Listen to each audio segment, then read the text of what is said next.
Hi there, I'm Les Lutz, Director of Horticulture at Heritage Museums and Gardens. And I'm Liz Fort, Manager of Public Programs at Heritage Museums and Gardens located in historic Sandwich on Cape Cod.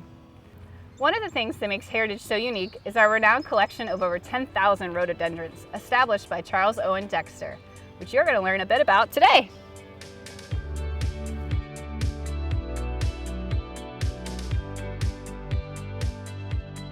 Today we're here with Les and we're going to talk about some rhododendrons at Heritage. I hear in 2021 that we undertook a research project and you learned some new information about our rhododendron collection at Heritage, and I'm hoping you can share it with us. I will certainly try.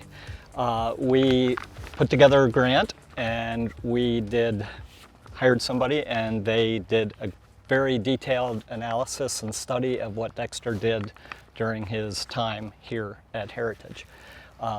The goals of the project were to compile a history of Charles Dexter, both his life and then his life at Heritage, assemble a list of hybrids and plants that he developed during his lifetime, and then ultimately to develop a plan and to try to repatriate or bring those plants back to Heritage, because many of them have left over the years.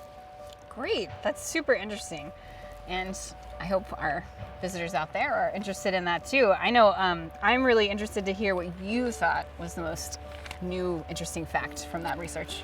One of the things that I thought was very interesting was that in 1921, we knew he had hired a landscape architect to help him develop his estate.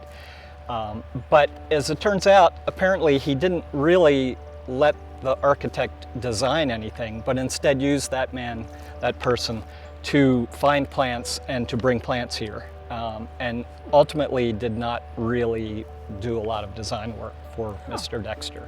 He was more of a plant person and not really a garden design person. Interesting. So then, does that mean that Dexter was designing kind of the landscape we see here? Well, I think they probably did do it as a team, but Dexter had apparently a lot more influence, and apparently the landscape architect was quite frustrated, according to the letters that we've read. Oh, interesting. Cool. And then I feel like when we were talking earlier, you mentioned something about the Arnold Arboretum. Yes.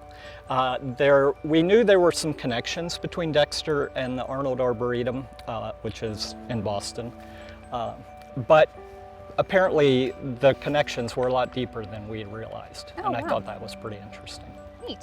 So our neighbors are important here at Heritage. Oh, you also mentioned that Heritage is undertaking some repatriation efforts and propagation efforts. Yep. Can you tell us about what those words mean and what we're doing? Well, repatriation, during Dexter's lifetime and then after he passed away in 1943, a lot of the plants left the property. While he was alive, he gave them away. After he died, his widow wasn't as interested in rhododendrons as he was, so she gave them away or sold them. And then subsequent owners of the property from the period 1943 through 1967 also were not so interested, so many of those owners, several of those owners actually sold plants and they left. By repatriate, we mean bring those plants back. Oh, not necessarily the actual plant, digging it up, but going and taking cuttings from the plants and bringing them back here and propagating them. Oh, great. So will that mean that we'll have a more complete collection?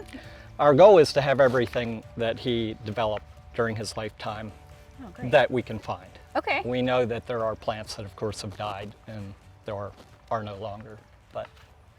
Great. Some more roadies at Heritage. That is exciting. Yep, that's the goal. All right. So you mentioned that we're going to do some propagation. We are. Okay. And do you think you could show us how that works? I will certainly try. Okay, great.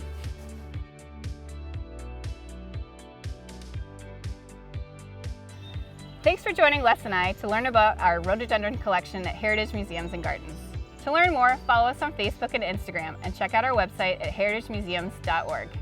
Happy gardening.